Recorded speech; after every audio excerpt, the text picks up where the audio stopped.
everyone, this is Fenrir. Welcome back to Let's Play The Legend of Zelda, Oracle of Seasons.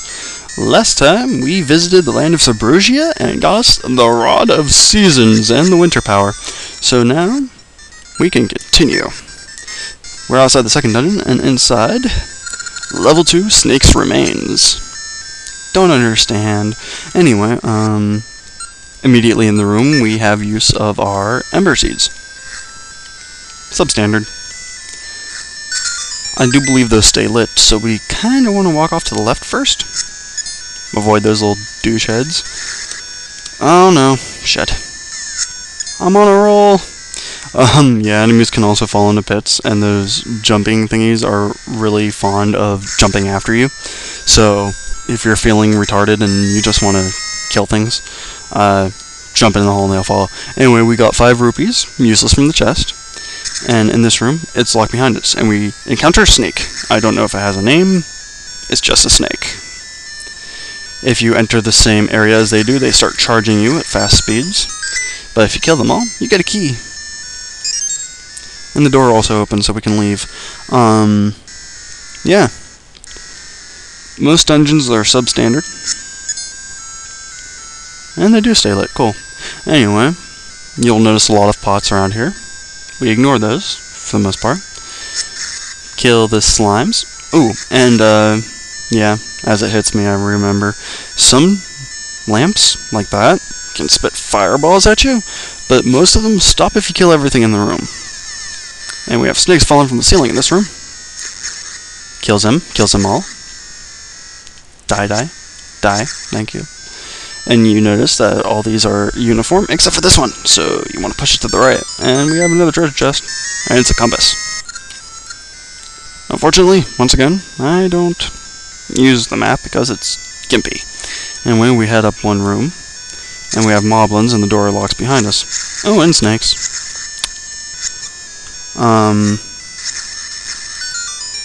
We get more bombs. Now, you notice those blocks in the room look like an arrow. Well, this is kind of a bonus room, and you notice that the wall makes a odd sound when you strike it. You want to plant your bomb there, and it opens the door, and look at the shiny rupees. You want to collect these in a row, quickly, and the more in a row you collect consecutively, the more money you get from it.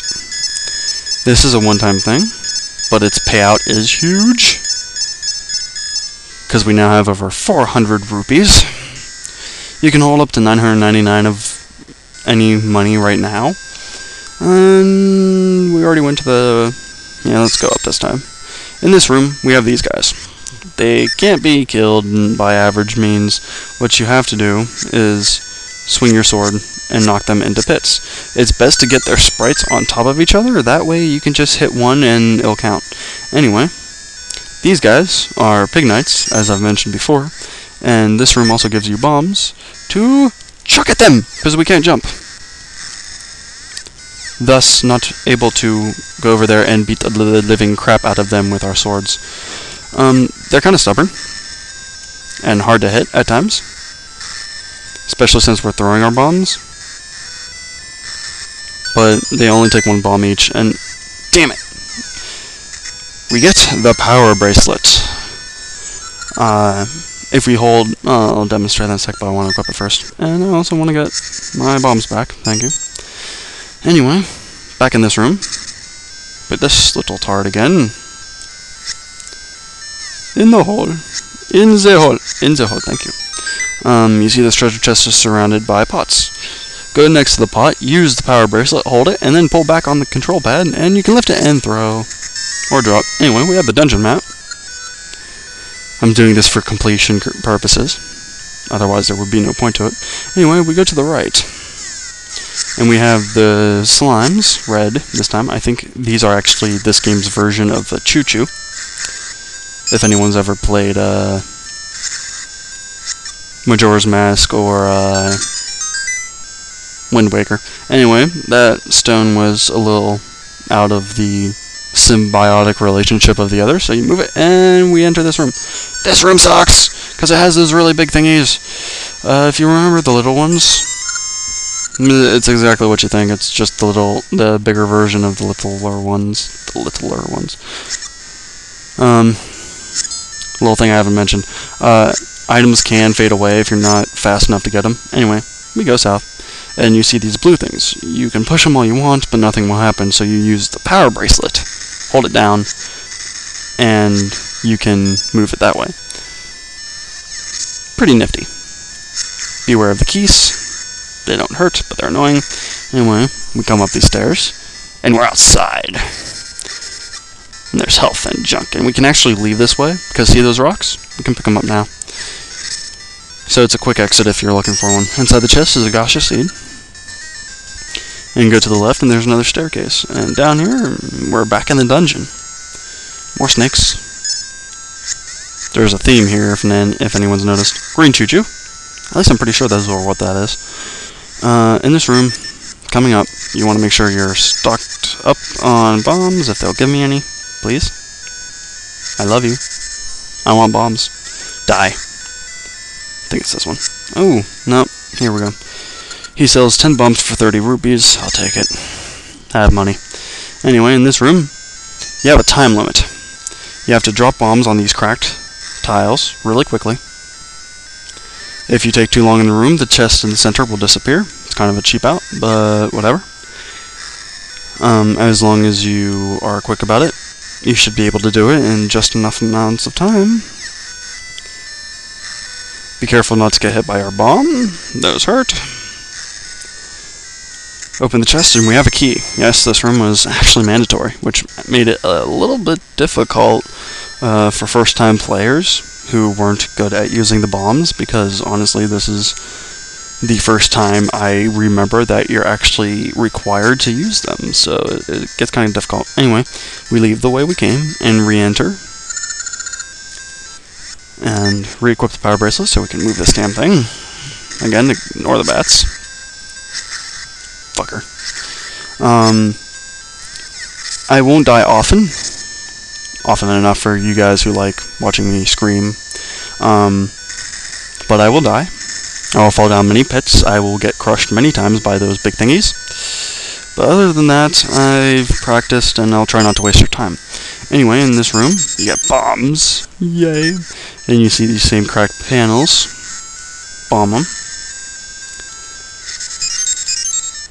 Restock. And you want to have your power bracelet equipped. And head downstairs. We come back to another 2D section. Some dungeons are notorious for these, others not so much. And this is where they rip off the thwomp. You get close, and there it is. The thwomp from Mario. And here we have Thwimp. Except it doesn't react the same way as Thwimps do. Wait for the keys to come back around if it's in your way. Anyway, you want to run straight through. Don't stop. And they'll fall, and they'll try to crush you, but they'll miss if you're fast enough. Anyway, in this room, we have more of these blue thingies, so you want to continue pushing them, and shoving, and pushing, and shoving. And we have choo-choos, and keys, and junk. Anyway. 10 rupees. Cool.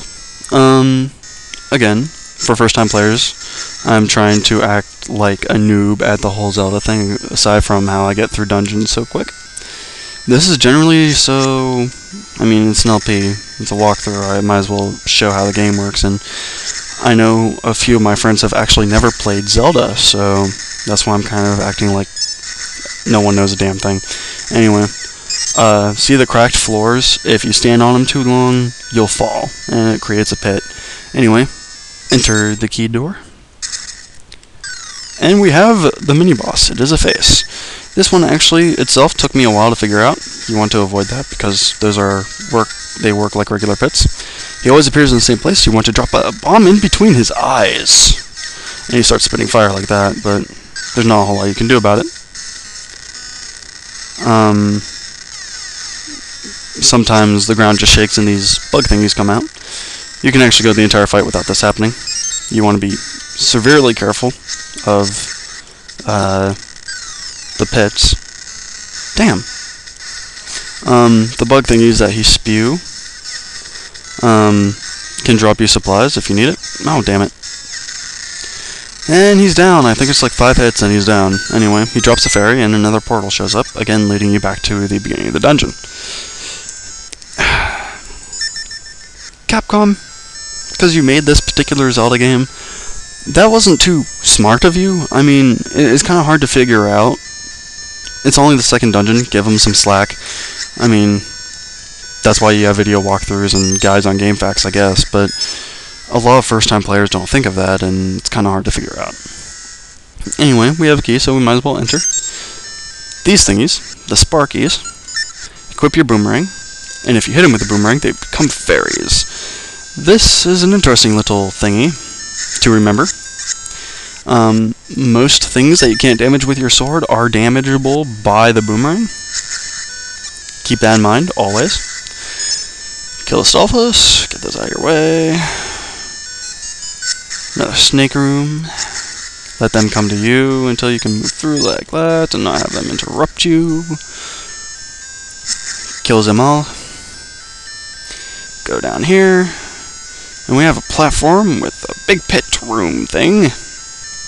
God, I hate this room. These types of rooms anyway, because they kind of get hard later on. Not especially right here. Except the keys, because they're in all these whole rooms, the keys can knock you off. Anyway, in this chest up here, we get the boss key. So now we can go back over here.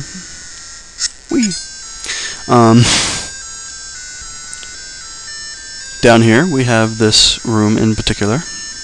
Nothing too special. It's a rotary dial room. Now, if we go down like this, we see the arrows going the other way now, which means it will spin the other way. But we can ignore that for right now, and just keep going. Left, left, left. It's actually pretty simple. You only have to use the thing once if you know what you're doing, and this is what I'm going to show you. There's a cracked wall right here. They give you bombs, basically telling you what to do. Grab, throw, open. And now we have the Pole's voice. These bunny-looking doohickamajigs can't be hurt with your sword. I don't know if they bounce away just outside your sword's reach, or if you actually hit them with your sword. Either way, you can't damage them with the sword. And you also notice that the only thing able to damage you in this room is that goddamn lantern. What you want to do is you want to bomb these damn things, if you can.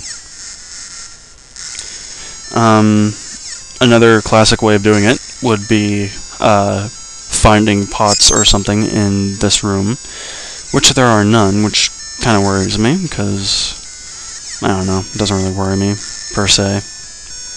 But, you know what I'm saying. You can easily run out of bombs if you're not careful, especially since they jump randomly. You can time your release of the bomb just to the point where you'll hit it with only the bomb explosion instead of having to rely on them jumping directly into your path. Equip the Power Bracelet. And as is Zelda tradition, most bosses of the games, you use the item you gain in the dungeon. Not rocket science. Anyway, let's check to see what this guy says. And he says, when the mouth opens, attack from within, and superhuman strength will prevail. Attack from within and superhuman strength. Don't know what the attack from within thing means, but yeah. They don't always give you hints. Because this is the second boss, they felt like it was necessary. Thank you. The pots are there to recover your health, and if you are at full health, they generally give you rupees. Anyway, as odd as this may sound, you do not want your sword equipped. Move the last pot in your way, open the door key, and we have the Dodongo. When it opens its mouth, throw a bomb, pick it up, and throw it on the spikes. Yeah. Be careful though. He won't always open his mouth. Oh, there we go. Nope. Damn. My bad. Sometimes he'll charge you. And the hardest angle to pay attention to him at is when he's looking up, because you can barely see his crown, his main thingy, I'll just call it crown, lift ever so slightly whenever he's ready. If you don't have any music playing, then it's kind of hard to notice. Anyway, just keep on doing this. Like I said, you don't need your sword for this fight, which kind of bummed me out. Oh, piss. If you don't do it fast enough, he starts firing fireballs at you.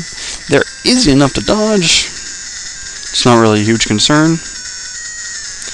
He charges more as he's closer to death. So you basically just wait him out until he opens his mouth and you throw him, and he dies. And down here we have heart container number 2. You can re-equip your sword if you want. Dodongo down, and here we have... You got the gift of time, an essence of nature. Seeds sprout as seasons change with the gift of time. Snake's remains. Done. Complete. Kaput. We're happy. And the Maku tree talks to us once again to give us another hint. He thanks us, and he receives part of the gift of time. He just dreamt of Spool Swamp out west. Something is afoot there, but I can see no more. There's our hint, but before we go west, I want to go this way. Because if anyone remembers back down around here, as soon as I kill this little douchebag, if I can, I don't even think I can go this way right now. Damn it. I'll come back around this way once I find the stump. There was a heart piece surrounded by water, and there was a stone blocking the only real path in. Anyway, here's Maple again. You want her to bump into you this time. Come here. And you drop the Lon Lon egg. She starts yelling at us, blah blah blah, you just hit Maple, blah blah blah blah blah, oh my, Lon Lon egg, she's thanking us, she'll give us her doll, and we got the Ghastly doll, gives us chills, that makes up for you bumping into her. Now you jump on the stump, and grip the rod, swing the rod, and it's winter again, yay! For all those curious, Maple doesn't show up at random times necessarily. She shows up for every 30 monsters you kill. So just kill 30 monsters, whether it be in a dungeon or on the field, and she'll show back up. Anyway, since it's winter, we can come back over here, pick up the rock, toss it, and get us the heart piece. So second one. And now I am at the liberty of telling you all that we come to an impasse. This part of the game can change depending on what you decide to do. There are 3 options. There is the just go straight forward and ignore all else until you get to the pivotal point. This part does have a point of no return. Not necessarily a point of no return, but you can't change your mind when it's done. There are 3 options. You can continue on as if nothing means anything to you, or you can go to... Stop killing me! You can go to the shop. Ignore him again. He's not important yet. Kill the Octoroks in your way. Back in Horon Village, you want to go to the shop. Well, first let's see if... Did I pick up any rings? Yep. Used them all up already. Anyway, you want to go to the market. You'll see why in a second. There's a flute here. A conch horn thingy. This is one of 2 that you can find, quote-unquote. This one is the one I'm going to be getting for Erica. And this one is called a Strange Flute, and it's pretty expensive at 150 rupees. However, this is the one I'm getting, and it's the only one now in the game. The other one is at the Sabrosian Dance Hall. If you go back there after Snake's Remains and you redo the dance, you'll get another flute. I'll tell you why in a second. Anyway, go back to Blossom, and she says that the baby that you named looks strange. She wants to take him to the doctor, but they have no rupees. Could we lend her some? Yes. You want to give her the maximum amount, which is 150. She thanks us, and we're a true Samaritan. Woohoo. We leave, and that's all we can do. Anyway, since it is fall, I'm going to take the liberty to show you the mushrooms. Remember they're stone mushrooms? Well, we can pick them up now. Yay! And they vanish when you throw them. But inside the chest that they were guarding is 20 rupees. Nothing great, but we're back up above 150. Yeah, money, you can go through it really fucking quick in this one. Not so fast in the Oracle of Ages, if you know how to handle yourself, but you know what I mean. Anyway, we're heading off towards Spool Swamp now. And now that the Gacha seed is there, we got 200 rupees! Alright! Awesome! It's completely random what you get, but that is honestly one of the better ones, I can imagine. Pick up the rock that was barring your way before, and we're in! And we're in this new area. It is springtime. And I'm not quite sure what those green things are called. Don't hit them. I might as well just demonstrate because it's kind of funny. Hit them with your sword, and you get zapped. You can't righteously kill them right now, but you can later. Head north, and you will find scent seeds. Their smell attracts monsters. Open your seed satchel to use them. You don't get to see much of the scent seeds in this particular game, but I don't know. It's a cool idea. Anyway, we head over here into the south. We find a building with boxing gloves on top of them. We enter, and there's this weird guy. He is Bueno, the legendary champ of boxing. If we're looking for something, we have to earn in the ring. Will you bet 10 rupees? Sure, we have 360. You'll earn. Listen up, we trade punches till one of us gets knocked out of the ring, and no items. If you break the rules once, the next match is for 20 rupees. So we're not allowed using weapons. Or rings, only fists. Got it? Got it. Now, I think it is the B button, which is assigned to your fist. I'll let this fight go on. If you punch him in a combo, you will start shoving him back, and all you have to do is knock him out of the square, and you win. That's it. Your fists are golden, kid. You the new champ. Here, take these. And we get Ricky's gloves. We can't do jack shit with these. Also, before we leave, this actually got me once. Re-equip your items that you were using, because if you don't, you'll walk out bare fist, and you can't punch as you could in there. So you're generally a sitting duck if you're not paying attention. Also, those little spider thingies right there, don't know what they're called, but they creep out of grass or rocks. I'll just call them a mimic, because that's generally what they simulate. They simulate an item that you can normally throw or slash to get out of your way, except you can't. And there's P-hats, that's what they're called. I forgot. My bad. Anyway, go left. We can't really go down just yet. And just keep on going left. North is kind of a waste of time. And if we try going south, there's pits blocking our path and we can't go past them. Anyway, this, my friends, is the no turning back point for the flute thing. If you go up here and talk to Ricky without... Yes, his name is Ricky. Let me talk to him. He's Ricky. Spool Swamp is his backyard. If you go south to here, then around and back up, there it is. I'd go with you, but I can't do a thing without my gloves. A guy named Bueno took them when I lost a match to him. Those are his gloves. You brought them back. Thank you. In exchange, I'll take you to Spool Swamp. Get in my pouch. Yep. We're a goddamn kangaroo. He can box if you hold down the attack button like you're trying to do a spin attack. He will... No. Let's leave this place. What the hell? If you hold down the attack button, he will start spinning his punch, and you can unleash a tornado. It's cool. But you can also jump across these pits. Only one, though. I don't think you can double jump. Anyway, Ricky is the point of no return for the little thingy. Basically, that to remember that